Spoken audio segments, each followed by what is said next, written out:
Salah satu resikonya ketika kita membeli sapi baru ya dari pasar, apalagi sapi tersebut kategorinya sapi angon. Oke, sadulur, salam ngarit, salam satu hobi ya. Masih di channelnya Boy Kenceling. Salam sejahtera untuk kita semua. Oke, untuk kali ini ya saya akan bercerita sedikit tentang resikonya atau hal-hal yang perlu diperhatikan ketika kita membeli sapi ya, apalagi sapi tersebut dari pasar ya lur ya. Nah, sebelumnya yang belum subrek silahkan subrek terlebih dahulu ya, dan yang sudah subrek terima kasih sadulur ya. Jadi ini kebetulan baru 2 hari yang lalu saya membeli sapi ini nih, si mental darah ya, betina. Ini baru 2 hari kemarin saya beli, dan ternyata sekarang seperti biasanya ketika kita membeli sapi dari pasar, ada hal yang tidak terlihat lalu terlihat ya. Tapi ini tidak terlalu fatal ya, ini tidak terlalu bahaya juga, jangan panik. Yaitu ketika kita membeli sapi dari pasar, perhatikan hal ini lur. Kadang-kadang sapi dari pasar itu banyak kutunya ya, banyak kutunya nih. Seperti yang saya beli nih, ternyata ada kutunya lur tuh. Nah, mana tuh, ada kan lur ya, kutu. Itu kutu sapi, atau kalau orang Sunda mah ya daerah sini menyebutnya itu peti ya. Ini banyak lur, kita lihat ke belakangnya tuh, di dekat lehernya ada juga tuh, yang di belakangnya juga banyak, di bawah apalagi tuh lur tuh ya.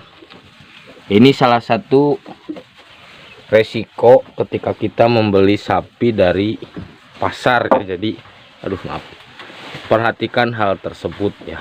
Jadi kadang-kadang sapi itu banyak kutunya ya, atau banyak petinya, tapi ini tidak terlalu beresiko ya, hal yang wajar ya, lumrah. Karena kadang-kadang juragan sapi yang menjual sapinya di pasar ini, mereka dapatkannya itu dari petani yang sapinya di angon ya. Biasanya sapi-sapi yang di angon yang banyak kutunya itu yang biasa diabur di hutan gitu lur. Nah, ini tidak terlalu berbahaya ya. Jadi jangan panik, kita tangani dengan cara yang benar. Nanti insya Allah kutu ini akan menghilang dengan sendirinya ya lur ya. Nah, oke, sebelumnya yang belum subrek silahkan subrek terlebih dahulu lur ya. Nah, ini banyak kutunya. Ini lihat ke belakang ya, kita masuklah ke dalam lah.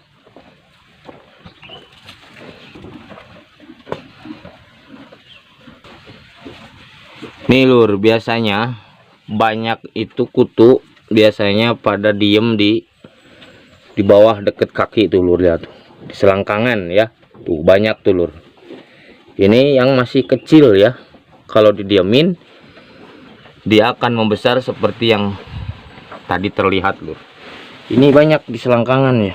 Tuh bintik-bintik hitam ini ada bibit-bibit kutu lur ya. Nah, jadi biasanya di tempat-tempat selangkangan seperti itu lur ya. Atau ada kadang banyak di sini juga nih, banyak nih. Nah, ini banyak tuh lur tuh, yang masih kecil-kecil tuh ya. Ini kalau didiemin dia akan besar seperti yang tadi terlihat ya. Tuh ada nih tuh. Tapi jangan panik ya, jangan panik, ini masih bisa diatasi. Tuh banyak tuh lur belakangnya. Nah, ini bintik-bintik ini yang hitam-hitam ini bibit kutu lur ya. Ini anak-anakan kutu tuh, sangat banyak lur. Nah ya, pokoknya kita akan obati, mudah-mudahan cepat sembuh ya. Nanti kita buatkan videonya cara membasmi kutu pada sapi ya. Oke lur, jadi itulah salah satu resikonya ketika kita membeli sapi baru ya dari pasar, apalagi sapi tersebut kategorinya sapi angon, itu biasanya banyak peti ya. Oke sadulur, semoga bermanfaat. Sampai berjumpa kembali di video selanjutnya. Salam ngarit, salam satu hobi.